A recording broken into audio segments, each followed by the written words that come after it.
here.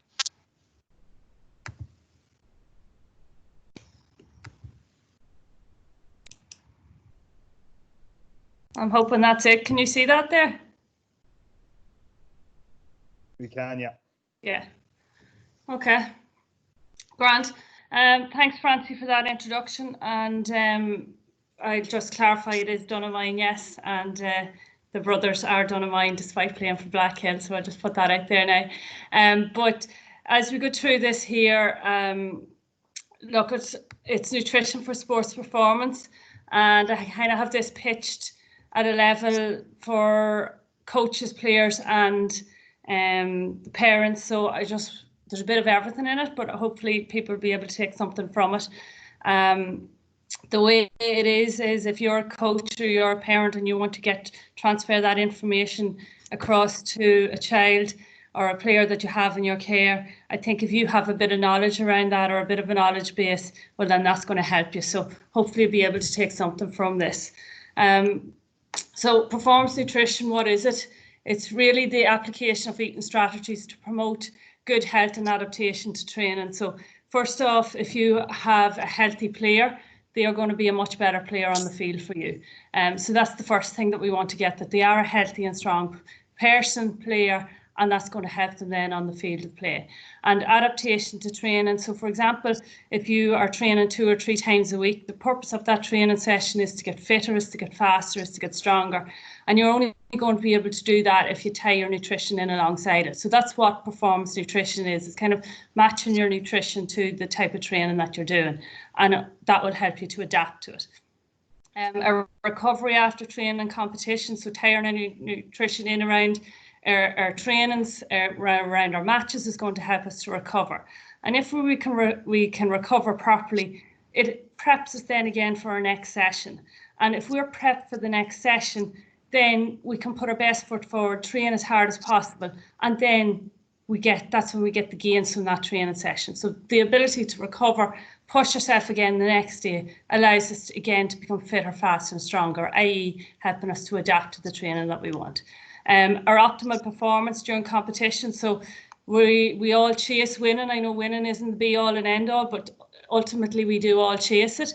And the only way you're really going to win is if you do put your best foot forward. So to get that optimal performance, you need to be fueling for your sessions, fueling for that match. And if you're fueling, then again, it allows you to compete for the full 60 or 70 minutes, whatever the case may be. And then you have a greater chance, obviously, of coming out on top. Tying in our nutrition as well alongside our training is going to help us to have a reduced risk of injury. So for example, a lot of injuries occur when we overload the body, stress the body through trainings, and by eating properly, it helps us to recover properly, which means then there's a less chance of becoming injured. And again, if we're well fueled, when we're trying to push our body, we actually have the fuel in the tank there to allow us to push ourselves. And that in itself is going to help us to reduce our risk of illnesses or of injury. Take our reduced risk of illnesses, it ties in there with our good health. If you take, for example, common colds, like if we have good nutrition, so for example, if we have plenty of fruit and veg in our diet, so we're getting loads of vitamins and minerals, we have a reduced risk of picking up the likes of a common cold, for example. And if you are then less likely to be sick, then that's all the better, obviously, if you're going out to play and to train. And then our nutrition, tying it in alongside our training, is going to help us to get that ideal body weight. And an ideal body weight for Gaelic football and hurling and Gaelic games in general is a high lean muscle mass and a lower percentage body fat. And if we tie our nutrition in alongside our training, because the training is geared to get us there, but put our nutrition alongside us, it will help us to get there a little bit quicker. So I always kind of start when I'm doing talks with the likes of this race car here. And if we take a race car, it's all we need to use this analogy alongside our bodies, let's say. So think about putting fuel into the tank. And if you take this car here, before it even gets onto the track, it has a full fuel tank.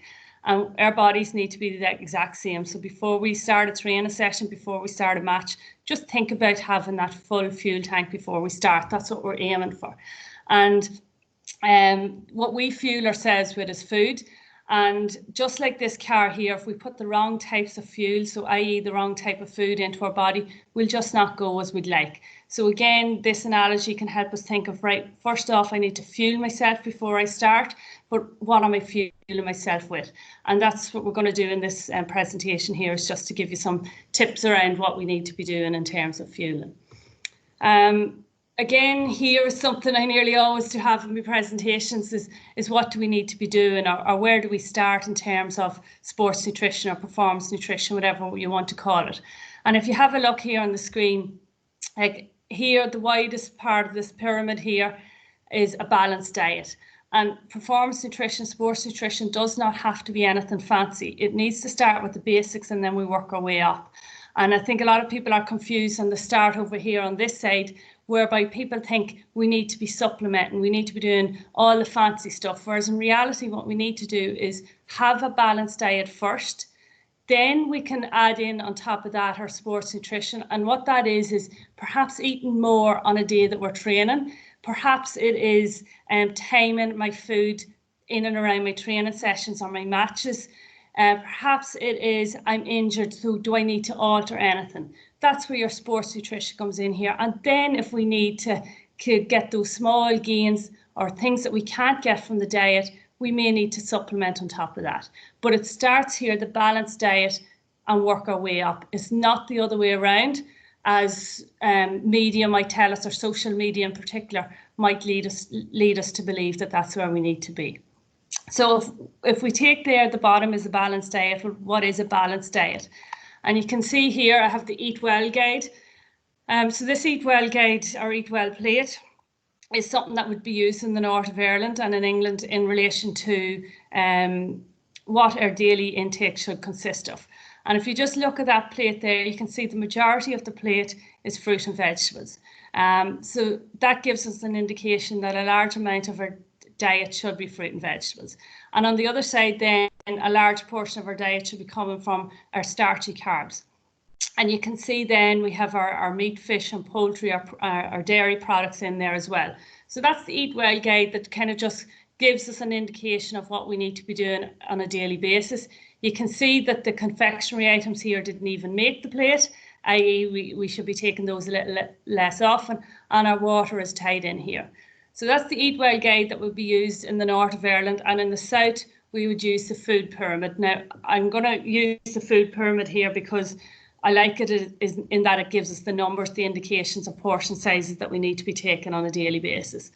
So this is a good gauge for everybody. So anybody that's on the call here, whether you're a parent, whether you're a coach, whether you're a player, everybody can utilize this. And then we can mix and match then depending on our activity levels and so forth. But if you look at the bottom of the food pyramid here, again, it's wider at the bottom here, meaning we need more. But if you take these foods here, it's vegetables, it's salad, it's fruit. We need to be getting 5 to 7 portions of these on a daily basis. So what we have there is we're going to get energy from those foods. So think about how active am I during the day? Do I need to take more of these? Maybe I should take, I won't say less because we're going to get loads of vitamins and minerals from these as well. But 5 to 7 portions a day. So ask yourself at the minute, are you getting 5 to 7 portions a day? So just think about that for a second. Think about, we're now at 7:30, 8:15 in the evening. The majority of the day is done at this stage. Have a think there for yourself about what you've done today. And in your head there, or if you have a pen and paper in front of you, just count up how many portions of fruit and veg you've seen across the day. So take a minute to do that.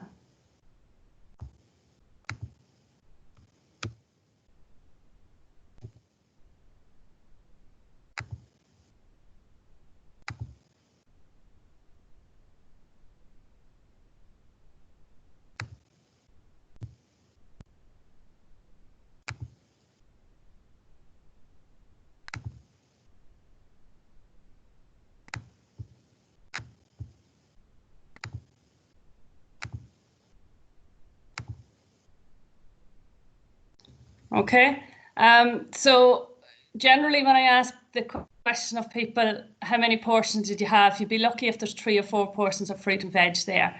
And that's a big issue, because we get loads of vitamins and minerals from these foods, and they're also an energy source.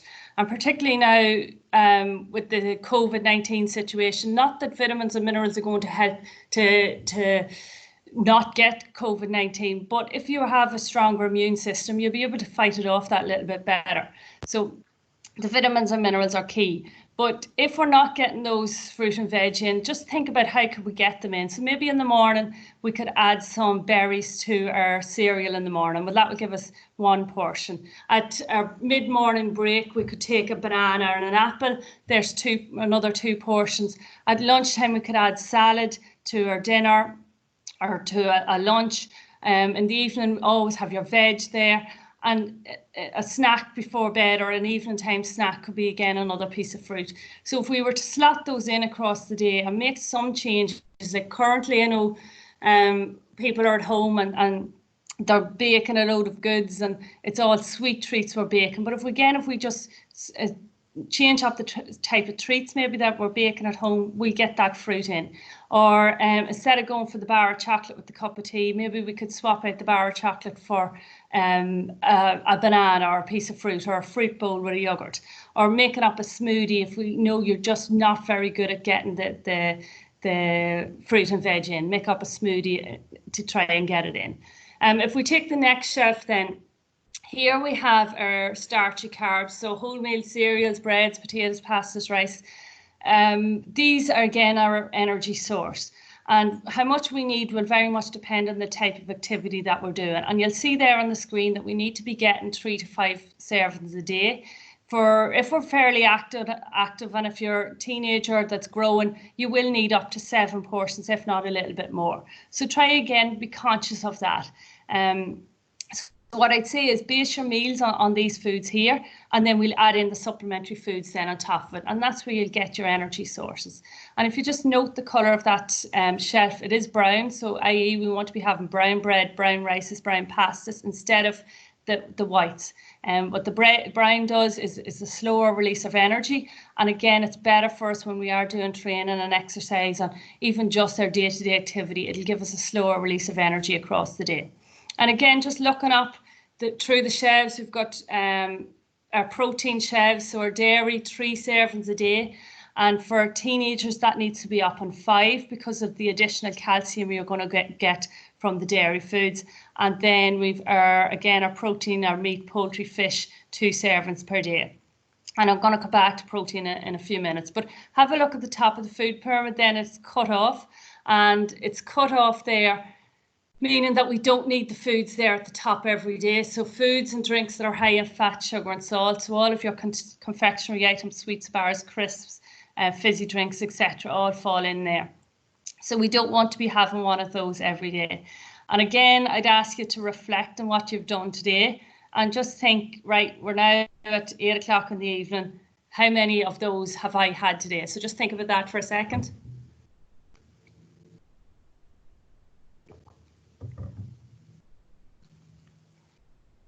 Okay, and if I was to ask for a show of hands, I can guarantee everybody would say, yeah, I've had something from there.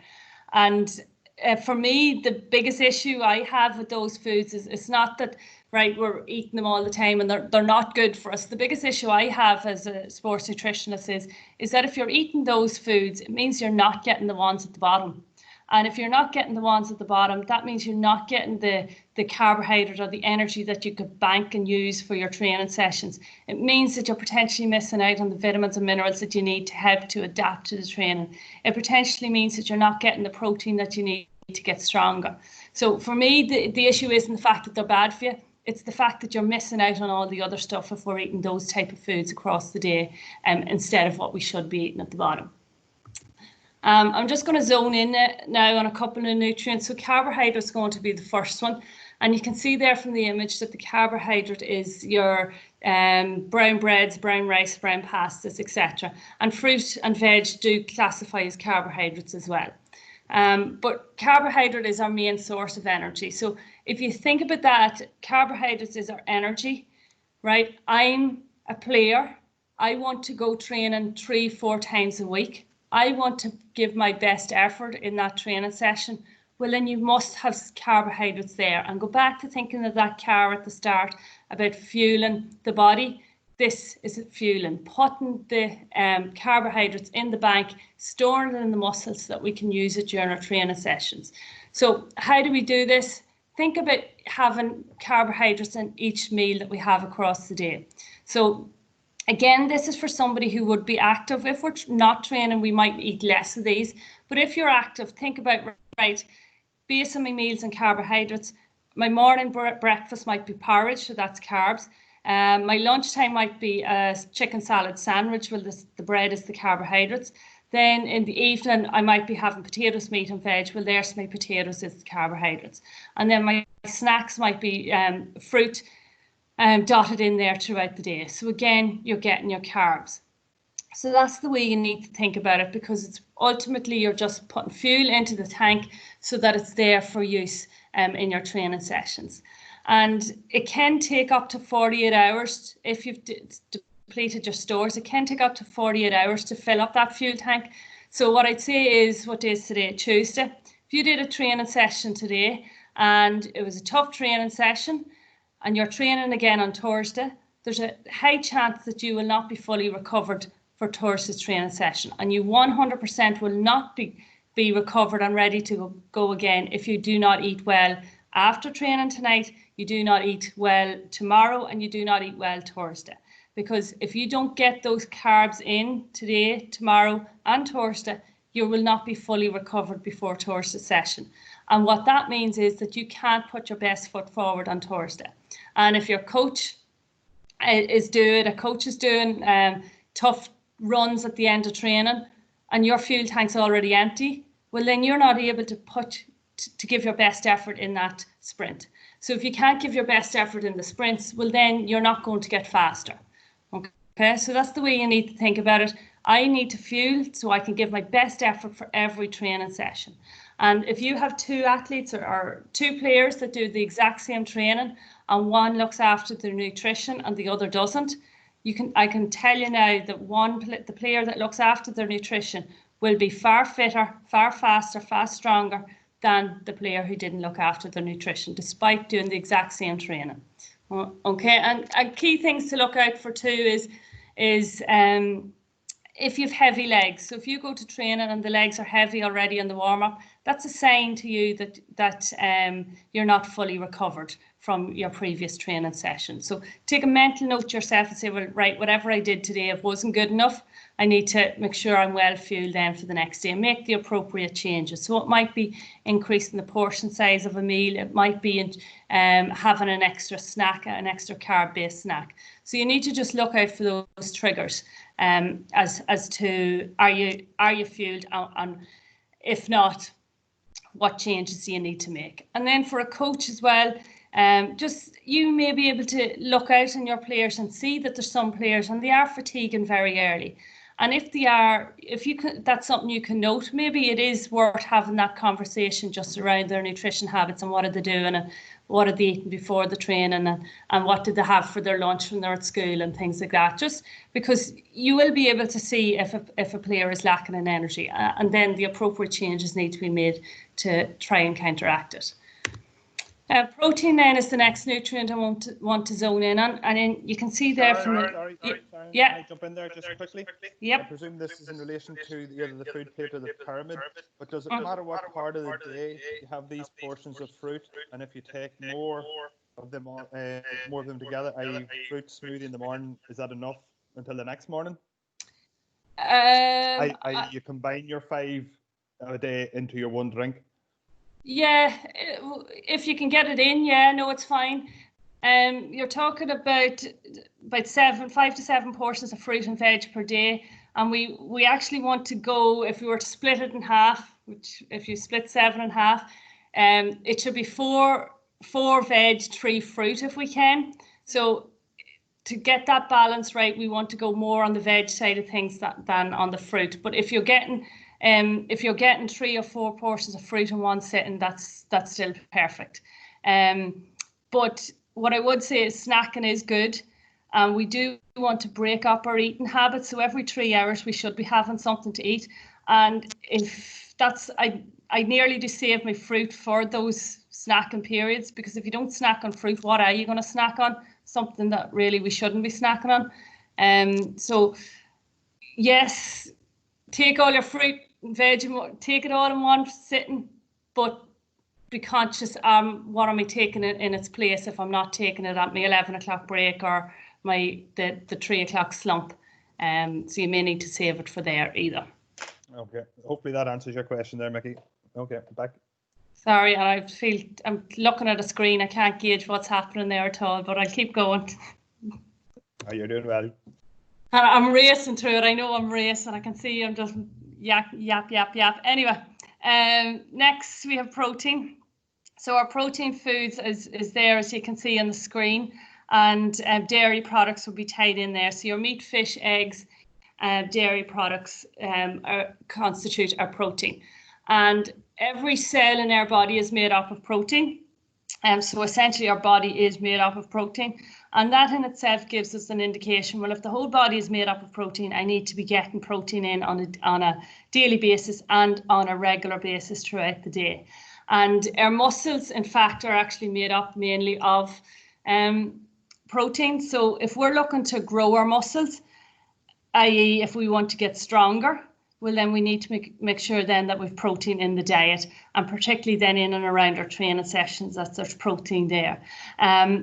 During training sessions as well, we are going to damage the muscles. So regardless of what type of training session it is, even if it's a running session, there will be small damage done to the muscles. So we need to make sure then to repair that muscle, we get protein into us immediately after exercise, but also throughout the day. If we're doing any type of strength training, and even if it's an underage player who's doing a bit of body weight training on a pitch, or some sort of strength and conditioning on a pitch, or a home workout at the minute, they're all geared towards getting us stronger. Now, again, if we want to get stronger, we need to be tying that protein in to our diet on a daily basis, but also regularly throughout the day and after our training sessions. And how do we get it in? How do we know how much we need? A good rule of thumb is just have a little bit of protein in every meal. So if we go back to the slide, previous, where I said basing our meals on carbohydrates, we'll then tie in the little bit of protein. So if we take our porridge as our breakfast, if we make it up with milk and we add some nuts or seeds, that's going to be protein in the morning. If we take our lunch, we might have a brown bread chicken salad sandwich. The chicken there is going to give you the protein. If we go to our dinner in the evening, it might be potatoes, meat and veg. The meat that's on the plate or the fish that's on the plate is going to give us the protein. So the basing the meal on carbs, but you have that little bit of protein in there. And then to get our snacks, how do we get protein-based snacks? Yogurts are a really good source of protein for a snack. You might have a slice of cheese even on a cracker. Again, that's getting a little bit of protein in there. So that's a good rule of thumb for us. And regardless, I don't know who's on the call here, or regardless of what age you are, it's a good habit to get into is to have your 3 regular meals throughout the day and the snacks in between. Now, if you're very active, you're an active player, those portion sizes might get bigger, the snack sizes might get bigger, but it's still the basics. And if I have people on the call here who do very little exercise, you still can follow that rule of thumb whereby you take 3 meals per day and 2 snacks, but your portion sizes might just be a lot smaller than the player who's training a couple of times a week. So it's good for everybody. It'll work for everybody.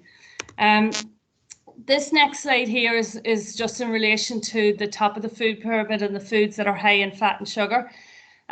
So if you take the image there along the top, and you can see there we have a sugary breakfast cereal, we have a white bread sandwich with crisps, with fizzy drinks, with biscuits, we've processed foods here along the side. Versus down here, we've got brown bread with scrambled egg and avocado. We have risottos here. We have a curry with loads of veg and brown rice. And you can see then the snacks are veg and fruit, and there's popcorn there as well. So both of these images there, both of those daily meal plans, let's say, give you 2,000 calories. Okay, so if you were to eat either of those, in terms of weight gain, absolutely no difference. But in terms of how you feel, it'll be a huge difference in how you feel. So you eat this here, you feel crap. You go to training, you can't train very well, you don't have the energy levels, you don't have, you're not going to adapt to your training.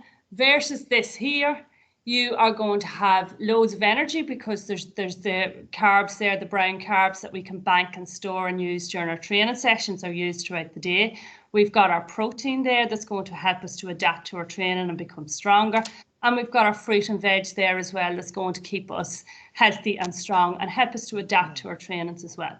So this is the big thing for me, that it's not people think nutrition you can't eat, or Sharon, you're not going to let me eat anything and this and this. I will let you eat loads, but as long as it's the right stuff. And if you take here at the bottom, that is the right stuff there, 2,000 calories matched to the top, but you'll feel a lot better if you're eating these foods here. And again, for players, just have a think, well, what am I doing? When I know we're not at school at the minute, but if you're at school and you have the option at your 11 o'clock break between a Mars bar and a banana, well, just think, well, what is good for me? What should I be going for here? I'm training this evening. Okay, maybe I should go for the banana. And if you can do that and ask yourself those questions on a regular basis and make that better choice more often, it will help you to train better and again adapt to your trainings. And it goes for everybody, whether you're training or not. You want to feel good in yourself, and you will not feel good in yourself if this is what you're eating up here on a consistent basis. If you're eating this, you'll feel tired, you'll feel sluggish, and you won't have the energy to do what you need to do throughout the day. So whether that's the bit of work away from home, whether it's the bit of work at home, whether it's minding the children, whatever the case would be, you'll not feel good if you're eating those foods in the top. And again, this is represented here in this next slide. So if you look at the top there of burgers and chips, so you have 930 calories there, but for the same 930 calories, i.e. if you make a better choice, you can have all this food here. And again, what we have here is the carbohydrates that we can store and use for our training and to help us to last a full training session and train really well. We have our protein that will help us to adapt to our trainings and become strong and injury free. And we have our fruit and veg there, loads of colour, as you can see, that is going to keep us healthy and strong and again help us to adapt to our training. So what I'd say is, on a consistent basis, are we making the right choice? And if we can do it consistently, then I can guarantee you that you'll consistently train better. And if you consistently train better, you will become a better player and you'll perform a lot better as well.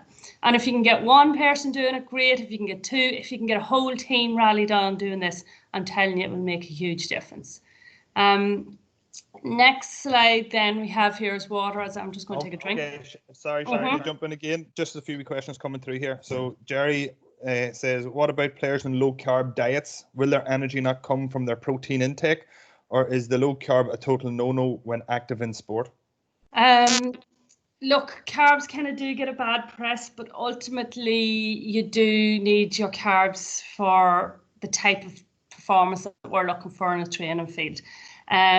So if you take the type of training that we're doing and what type of fuel are we using, we're actually using carbs. So if you want that quick release of energy during our training sessions, you kind of do need to have that carbohydrate as our fuel source. Now, I know there will be different people will adapt low carb diets, and people might be using protein, have a high protein diet.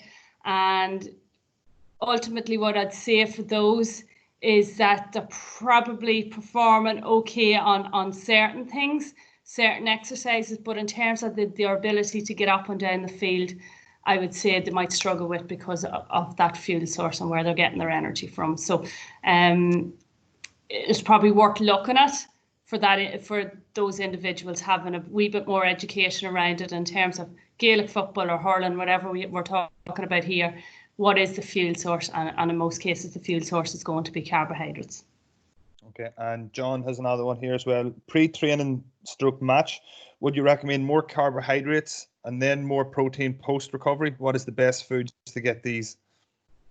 Yeah, he's spot on there, and actually we'll come up to that now in a few minutes. And there'll be a couple of examples of foods. But yeah, spot on. And then his last part of that was, what's the best to eat for fuel before training session or match, or how long after training game? That's probably going to come up there as well. And no, that's okay. It's probably the same question. Okay, super job. Grant. Cool. As you can see there on the slide, just water in terms of our hydration. And sometimes in terms of sports nutrition, we can get very much focused on the fueling end of things and the carbohydrates and the protein and whatnot, but our hydration is up there. And I'm telling you now, if you're well hydrated, the good eating habits come naturally. Whereas if you're dehydrated, it is a lot harder to eat well. Okay, you feel sluggish and tired, and you don't want to actually go and eat well. You can see there on the slide that we should be aiming to drink at least 2 litres of water per day. Now that 2 litres is kind of thrown out there quite often, and it's a good figure it's a good guide for us. But some people might need less, and some people might need more. So how do we know how much I need individually? Just have a look at the colour of your urine every time you go to the toilet. So you go to the toilet, have a look at the colour of the urine, and it should be there aiming number 1, 2, or 3.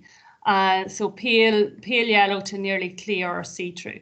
Now, if it's a little bit darker, that's signs then that you're dehydrated. And if you're down there at 7 or 8, get water into you quick.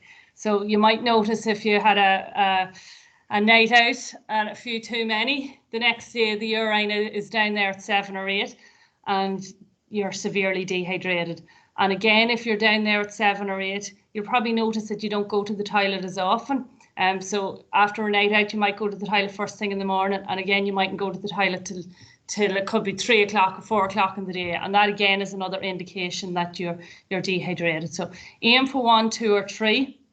And just you should be peeing regularly again throughout the day. But have a look there on the left-hand side. It's my left-hand side anyway of the screen.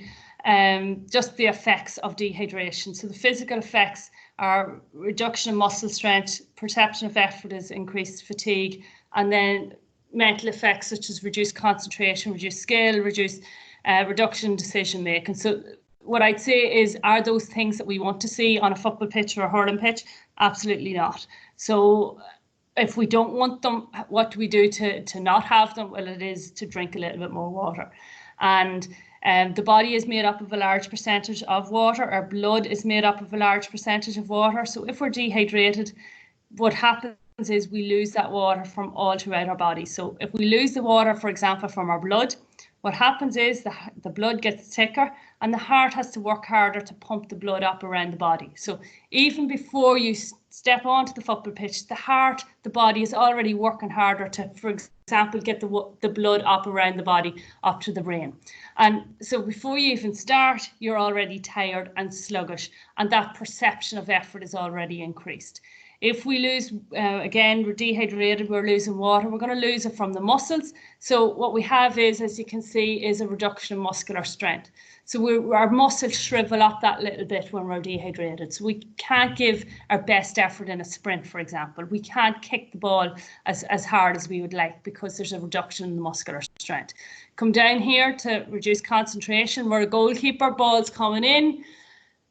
Lapse in concentration because we're dehydrated, fumble of the ball's in the back of the net. So it is quite simple when you put it like that, and we do want to try and counteract it. So what we need to do is just make sure we're getting fluids in across the day.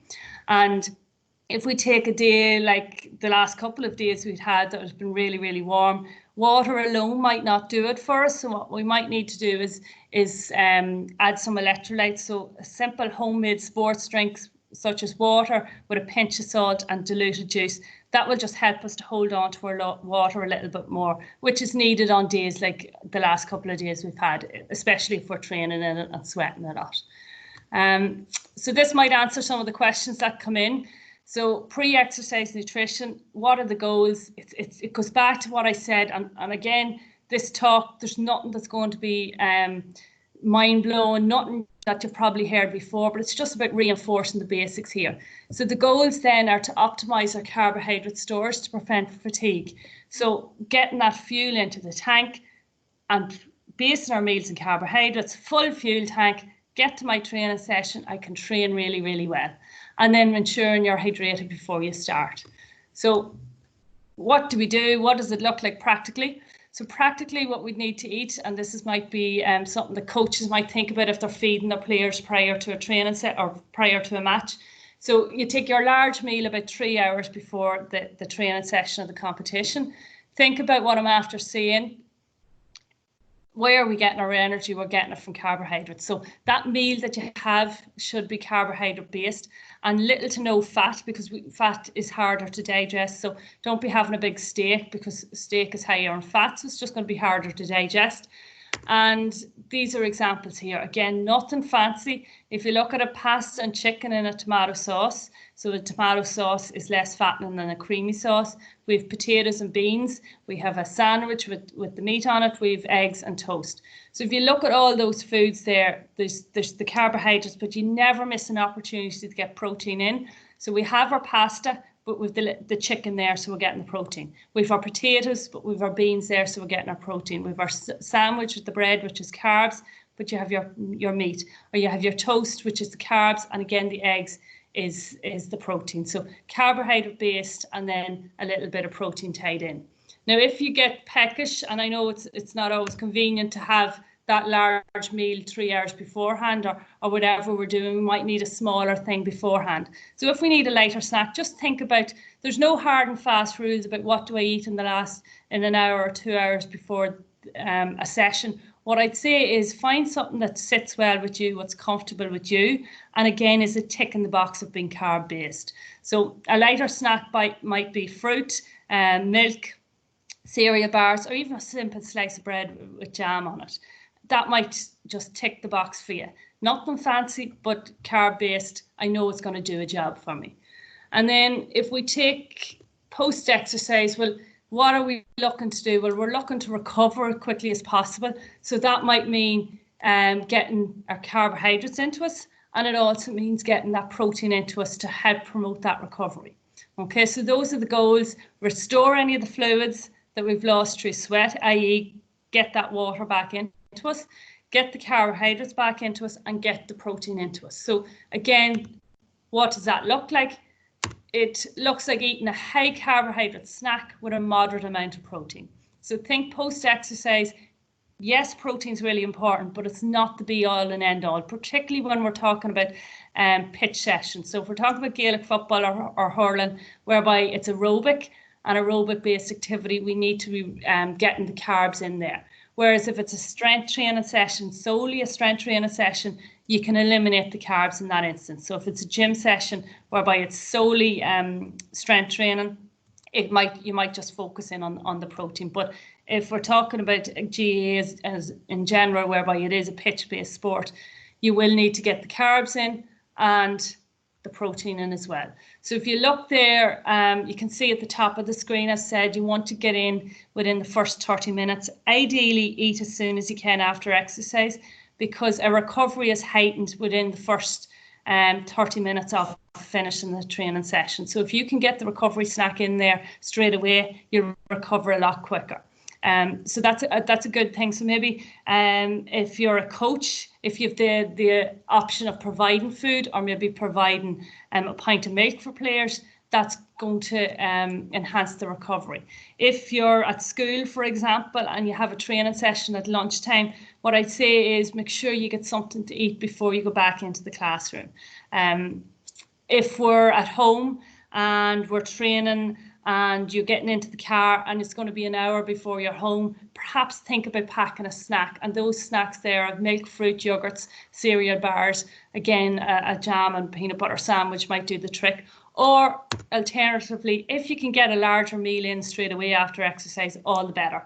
There's no need for the snack and the follow-up. So as long as we have, again, carbohydrate and protein. So if you look at those foods, and again, there's absolutely nothing fancy there. It's potatoes with chicken and veg. So the potatoes, it's the carbs. The chicken is the protein, and the veg, the colour, is going to give us the vitamins and minerals. We have spaghetti bolognese, which is your mix of carbs and proteins again, or scrambled eggs and toast, which is our mix of carbs and proteins.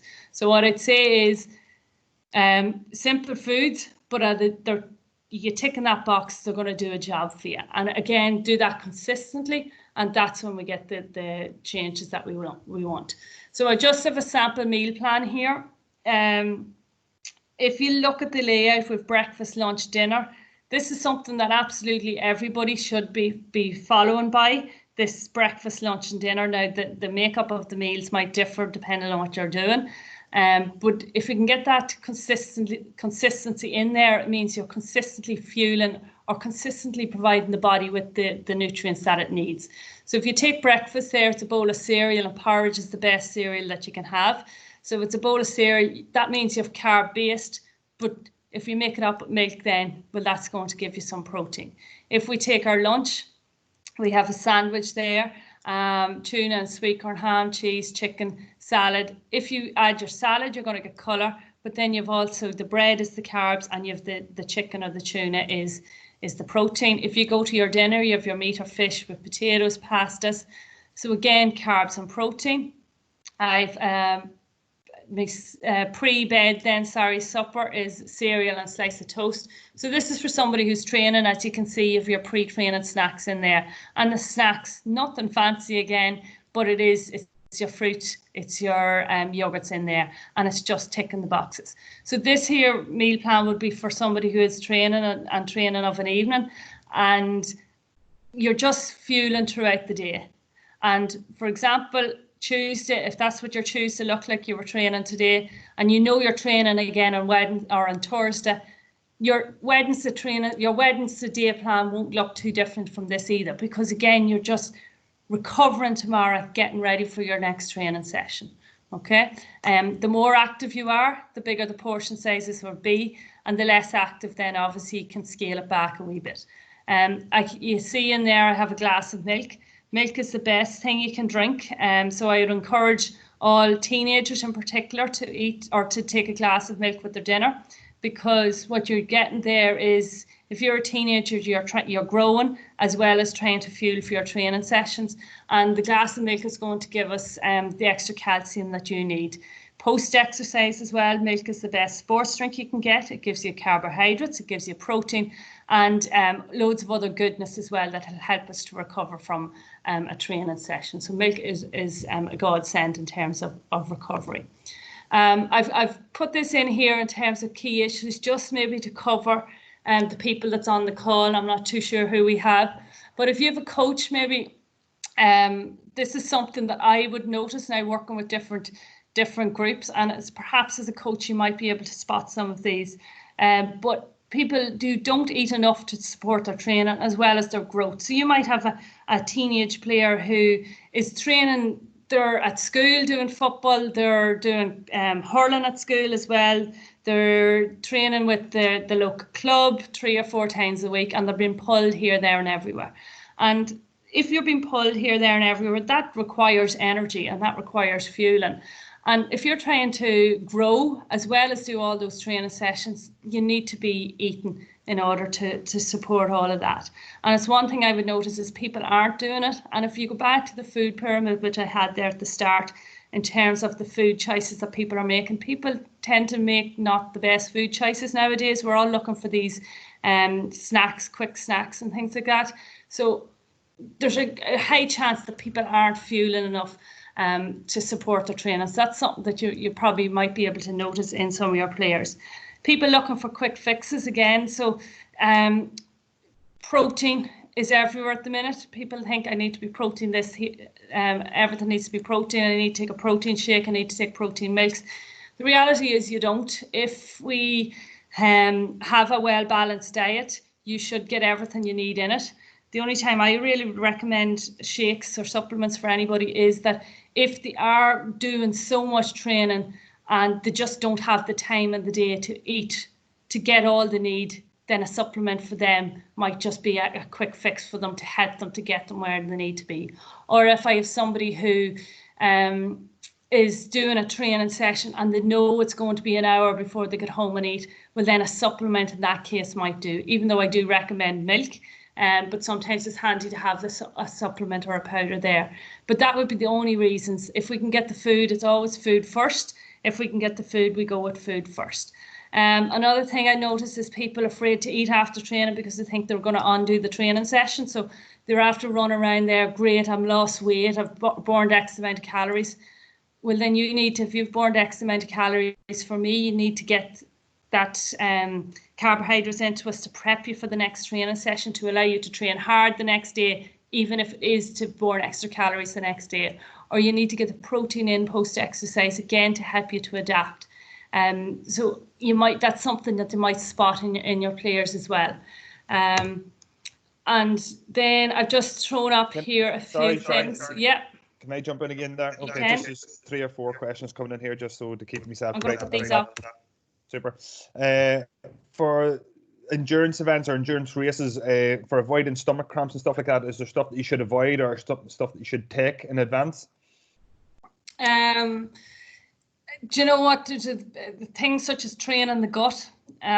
Sometimes you just have to train the gut to get used to doing, to taking fluids or carbs on board. If you're doing an endurance event, you need to be taking carbs on board, so carbohydrate foods. So what I'd say is play about with different things that might work for you.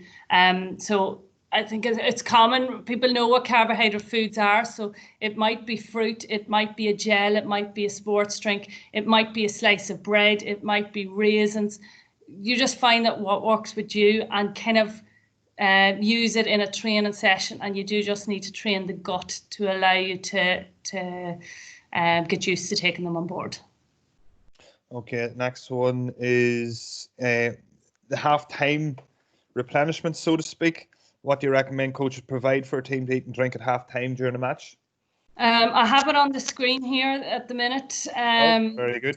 What I'd say is at half-time, again, just think about, well, what are we doing? What do we need? And it is carbs.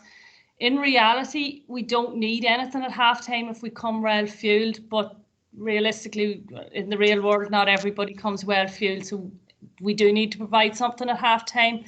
And what I'd say is by providing just fruits, because fruits are going to give us the energy. Yes, we can provide confectionery, which I have on the screen there, but I'd be trying to just get rid of those confectionery items and swapping it in with fruit, because fruit's going to do the same job for you. Sports drink is there as well, and I have a wee star beside it, as you can see. The sports drink is going to give us the energy, but I'm just going to say, depending on the age group that we're working with, if we're talking about fueling underage teams at halftime, you've absolutely no need for a sports drink. So I wouldn't have it in there, because if you have it in there, kids think, oh, sports drinks is good for me, and they drink it all day, every day. So sports drinks will do a job for you because it will give you the energy, but I'd be keeping it for a senior team whereby they'll get that energy, but they also have the common sense to know that I don't need it all day, every day. So half-time, I'd be sticking with my fruits. Okay, maybe a wee bit of clarification on the pre-training snack. 30 minutes beforehand or an hour, or anywhere in between? What I'd say is it's whatever's comfortable with that particular individual. So you might find generally if you take something on board within a half an hour of that training session, it won't sit well with you, it won't be digested. So I'd nearly be going within that hour, and nothing shorter than an hour. But again, everybody's slightly different, and it's just actually in relation to how you feel and are you able to digest it yourself. Okay, does it matter the grams amount of carbs and protein? Is there a ratio that should be considered for post-training or pre-training? Yes, if you're looking for that specific type of information, if we were to take an individual across the day, if you were to go across the whole day, and I might give you this information separately to send out separately, Francie, but if you wanted to think about yourself across the whole day, and I'm training today, you probably need to be aiming for 4, if not 5 grams of carbohydrate for every kilogram that you weigh. So I hope that makes sense. So if you weigh 70 kilos, you would multiply 70 by 5, which would give you 350 grams. So you would have across that whole day, you would need 350 grams of carbohydrates. So that's a ballpark figure, but it won't be too far wrong. After exercise then, you would look to get 1 to 1.5 grams of carbohydrate for every kilogram that you weigh. So again, if you weigh 70 kilos, you would need about 70 grams plus carbohydrates post-exercise. Now that's optimal. That's the gold standard. So 1 to 1.5 grams of carbohydrate for every kilogram that you weigh. If we go to protein then, you need to space your protein out across the day. So yes, post-exercise protein is really important, but it's no more important than getting protein in across the day. So a good ballpark figure in terms of protein is aiming for about 1.5 grams for every kilogram that you weigh. So 1.5 to 2 grams, up to 2, but you generally wouldn't need to go up to 2 unless you're doing heavy strength training. And then after exercise, aiming for about 25 grams of protein post-exercise. Okay, and this one has come as a text message. I don't know why they're not putting it in the chat here. Maybe it's about themselves. In terms of your protein, you know, after after training and whatnot, or even your isotonic drinks, there seems to be a fad that protein's quite expensive. Even the milk can be quite expensive. But what about the likes of players taking their own Nesquik with them or something like that and filling milk up themselves? Is that something that is obviously eating well or preparing well or recovering well for less, or even making their own isotonic drinks as in just like an orange drink with a drop of salt or whatever it is in it? Is that something that is practically done these days? Yeah. Look, it's what I would say, and you'll see from the foods that I had on, there's nothing fancy on it. So carbs and protein, they're king really. So post-exercise, get the protein in no matter what form it comes in. So if it is a case of mixing up a Nesquik powder to get it, that's fine. In terms of, you mentioned milk can be expensive. I know you have all these flavoured milks, protein milks, etc. Milk, plain old milk on its own is absolutely perfect. You're going to get, if I mentioned there post-exercise, you need about 20 to 25 grams of protein post-exercise. If you take a pint of milk or 500 mils of milk, you're going to get 18 grams of protein in it. So if you get 18 grams and you take it alongside a couple of pieces of fruit, or you know you're going home to get something to eat, you're going to get more than enough protein there. So even a pint of milk on its own is going to give you 18 grams, and you're more or less there. Particularly for a smaller person, 18 grams would be sufficient post-exercise. So anything at all, whether it is mixing up a Nesquik powder, if it's going to give you the sufficient amount of protein, perfect. Okay. That's it. Grant, and just on that, actually, like food first. If you think of getting the protein from foods, well then yes, you're getting protein, but think of all the other good stuff that you're getting as well, which is going to help us to recover. Right, so you can see there on the screen, I just have things for the coaches. I'll have stuff for the players now in a minute. But what can a coach do in terms of the nutrition? And what I'd say is, just by listening in today or picking up a few bits and pieces, that in itself can help you then to pass on a little bit of knowledge. But things that you can control is maybe allowing water breaks at training. So if you allow water breaks, that means that your players are going to get some hydration on board, and then they'll be less likely to be hydrated, which is going to give us all those things, knock-on negative things that we don't want to see. So simple things like allowing the water breaks, encouraging players to carry their own water bottle throughout the day. And so it might be a case that at the end of training, you might say, okay, right, boys and girls, we'd love to see you all come with your own water bottle the next day. So just dropping those few hints in there might encourage them to make a few changes. Removing the confectionery items from the dressing rooms and bus journeys. Like I know if you go on a bus journey or with an underage team, you always see there's sweets and crisps and they're getting off the bus with everything. If we can just try and encourage them to not have them, that will go a long way in terms of their habits and having healthier habits when they're away from the team or away from the pitch. Promote healthy eating and encourage players to come well fueled and eat after a session. I've provided food in brackets. I know it's not probably possible for a lot of people, but just that simple encouragement of saying, really tough session today, guys. Make sure you go home now and get something into you so that you'll recover better. Or it's something you might notice that in your players, as I said, they might be a little bit sluggish, they might be tired, or you might notice that 10 minutes after half time, your team, always there's a dip in their performance. So that might be their energy levels are lacking. So you might notice that, and you could just say, right, guys, I've noticed we dip a lot in the second half. We need to look maybe about what we're doing throughout the day, what foods we're eating, just to make sure we have enough energy to see out a match. So things like that. Again, just having that little bit of knowledge there will help.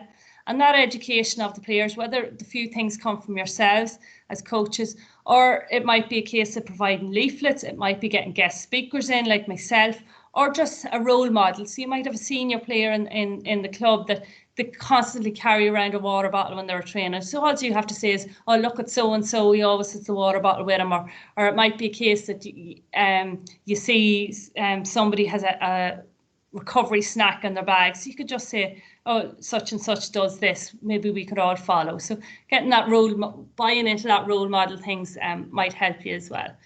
And then a few practical tips again for the players on here and for everybody that can take it on board.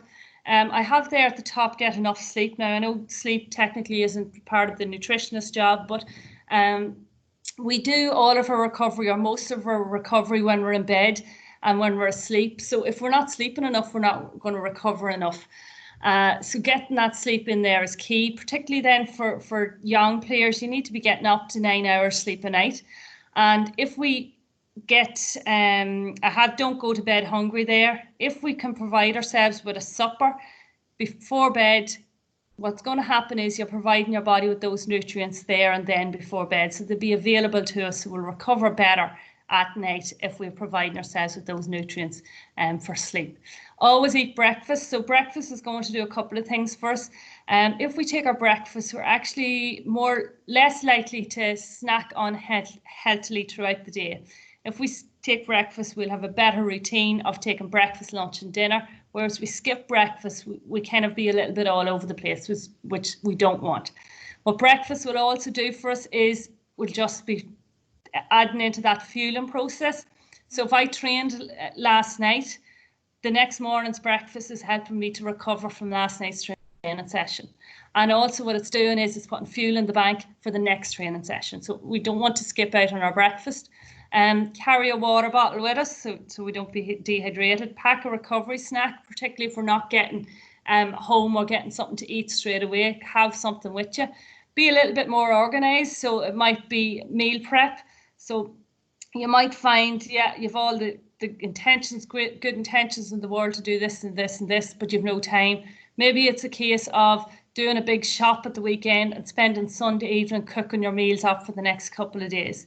And that's just going to help you to stay on track. Like some of the information here I'm giving, all the tips, it's simple, but we just don't have the time sometimes to do it.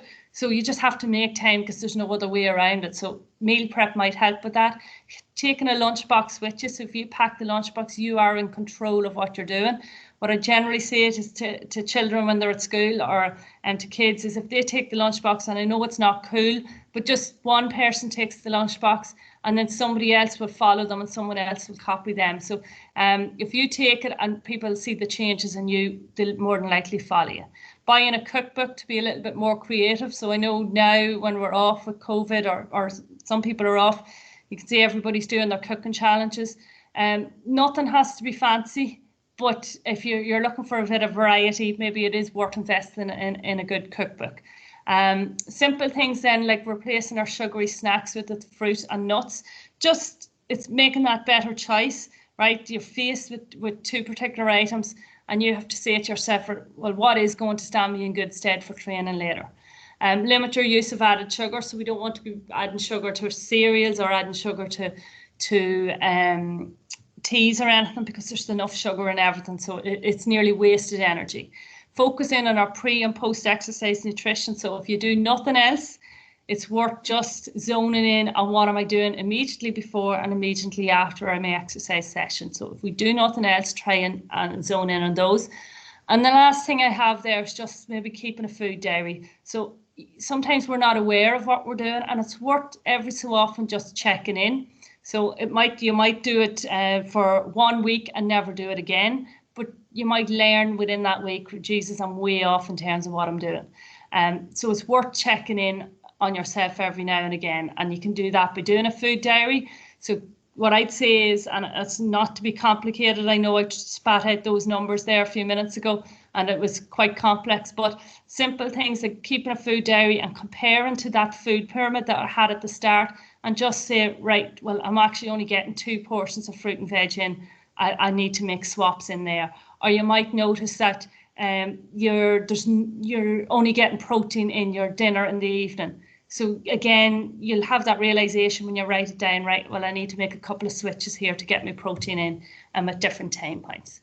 And then finally, just in summary, what I'd say is the starting point of sports nutrition is that healthy, balanced diet. So it is getting that healthy, balanced diet, and then we can tailor in what we're doing before exercise, tailor in what we're doing after exercise.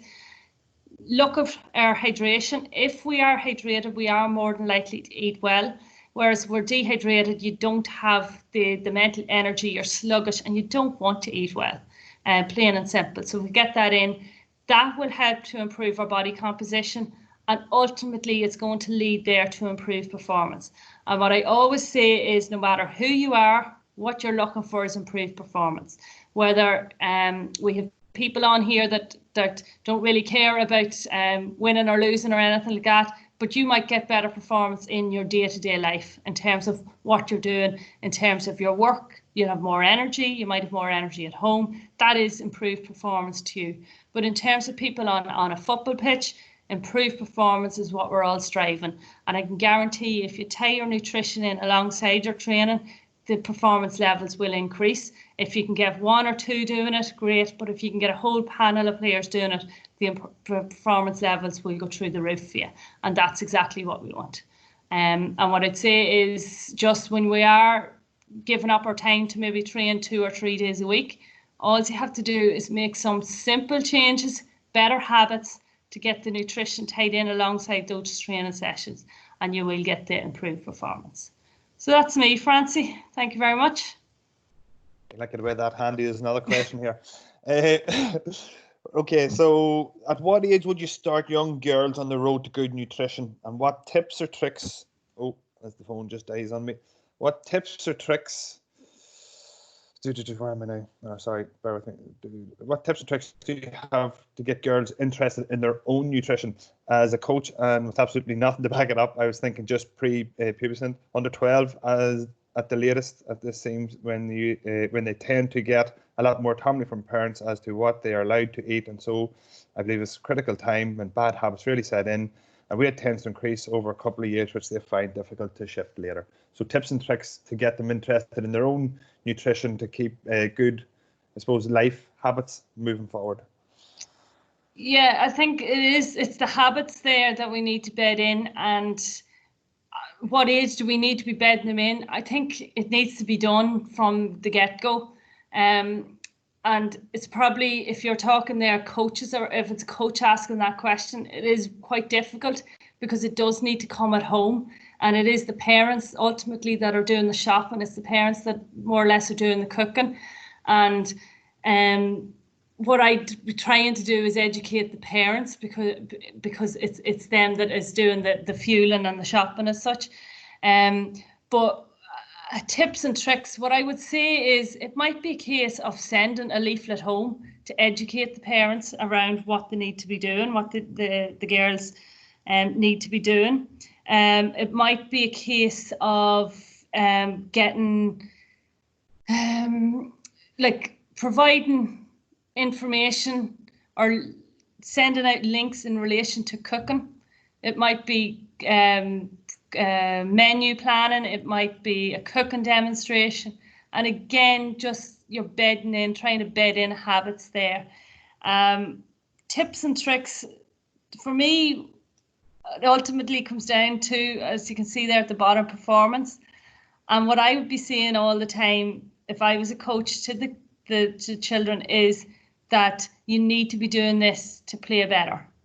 And it's not about weight, it's not about anything else. It's about feeling good and playing that little bit better or training better. So just encouraging them to take up those healthy habits, because it will make them feel better and play better. I don't even think I answered your question, but trying to encourage them, maybe with sending home leaflets or providing them with that information, getting a role modeling on somebody, or getting somebody like myself or somebody like that to give a talk, just to get a little bit of education there.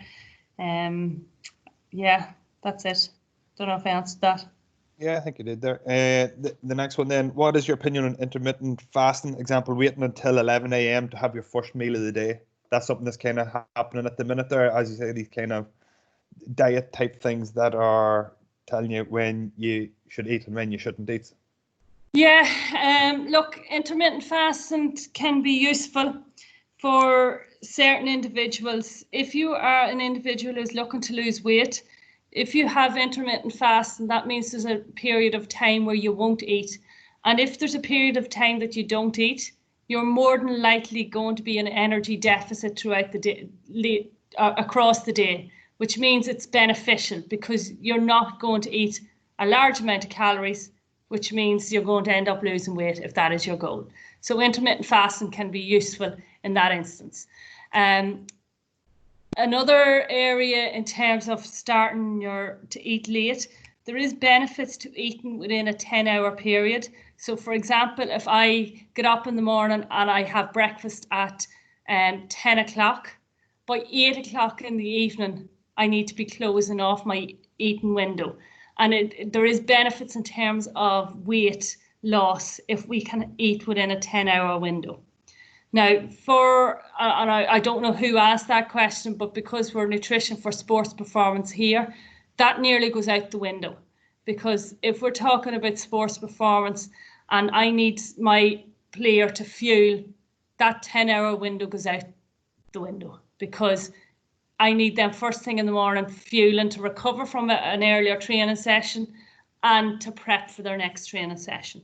So the answer to your question is intermittent fasting can be good in certain instances, depending on who it is, and yes, can be useful for weight loss if ultimately you're in an energy deficit at the end of the day, and it comes down for weight loss and energy deficit at the end of the day.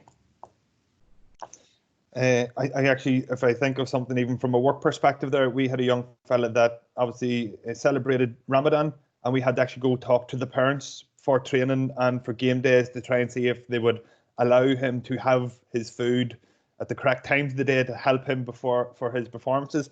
And although it was something that wasn't taken very well at the start, they could actually see that we were actually looking out for the kid at the same time. So again, it goes down to what your aim is and what you're planning for, I suppose, in terms of exercise, or if you're not as active, I suppose. Yeah. The next one there, sorry, is about the portion sizes. Is children's portion sizes of fruit and veg the same as adults? Yeah, if we take portion sizes, for children, what I'd say is your fruit and veg are the fruit is the snacks. So in terms of snacks, leave them nearly unlimited. And if children are hungry, let them eat on them as much as they want, rather than going to a sweet press and pulling out of that. So I'd nearly leave the fruit unlimited, let them pick away.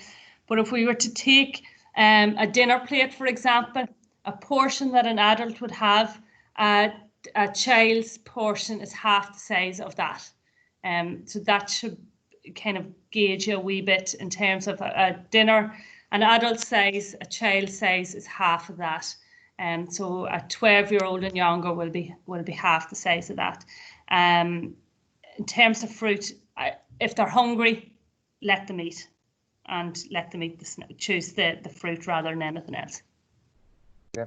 And to wrap us up, I suppose, we as a club and as clubs from right across the country here that are on tonight, we probably all have a duty to look after our kids. And maybe this might be a wee bit controversial in some aspects, but like there's a lot of clubs now that have vending machines in it that maybe we shouldn't have within our complexes for whatever reason, that are accessible for straight after training. What's your thoughts on that, Sharon, in terms of, there's one thing to promote it and say you should be eating this, but then the actions are maybe somewhat different in terms of what is available to those kids once they are finished their training sessions and they're waiting around maybe for parents to pick them up and have that wee bit of pocket money. Should the likes of them be removed or at least moved out of sight from the actual changing facilities to help encourage for better recovery? Yeah, ideally, yeah, they wouldn't be there in the first place. Again, if you go back to the food pyramid, and I had the top triangle was cut off, and we shouldn't be taking those confectionery items more than once a week, or it actually says no more than 1 or 2 a week. And to put that into perspective, if you take your little fun size mini bars that you have, like, you shouldn't be having more of 2 of them a week, or the equivalent of a can of Coke. We shouldn't be having more than 1 can of Coke or more than 2 bags of crisps, and that's or in between.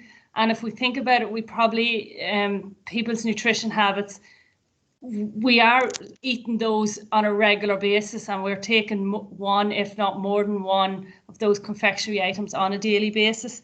And children are getting more than enough of the sugary foods and more than enough of the high fat foods on a daily basis at home, because nutrition habits have gone a little bit left a wee bit.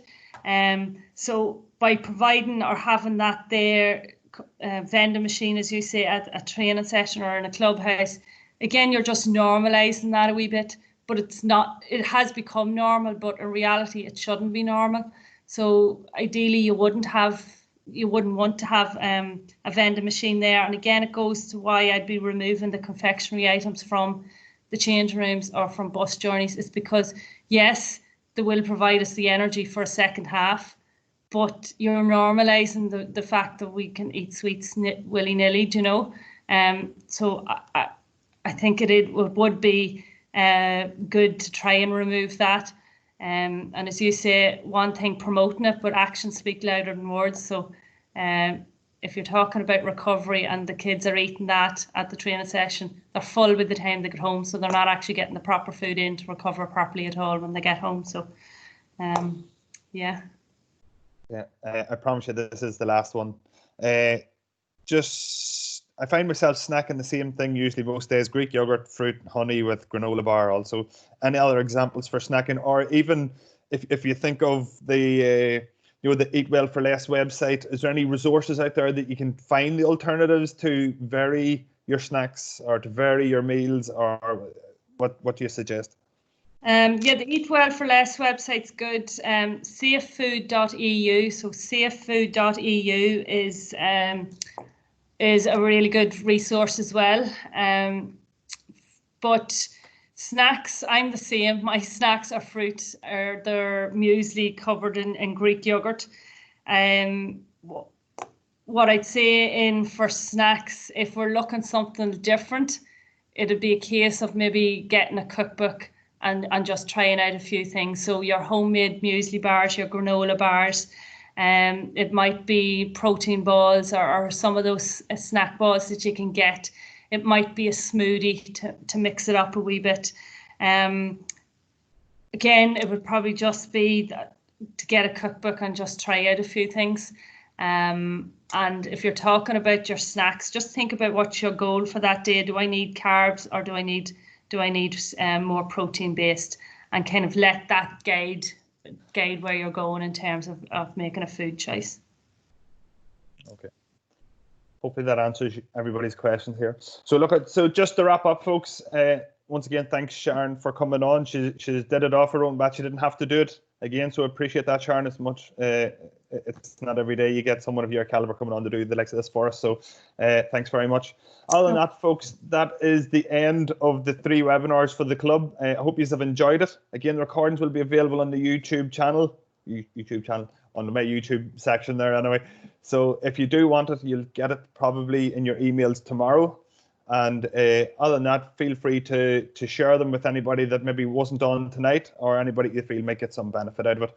And other than that, again, thanks very much, Sharon, and everybody else. Enjoy the rest of your time off if you have it. And if you don't, go back to work tomorrow and start thinking about what you're going to have for your snack. Okay? So other than that, folks, thanks very much, and take care of yourselves. Cheers, Francie. Bye-bye. No bother, Sharon. Thanks very much. Much appreciated.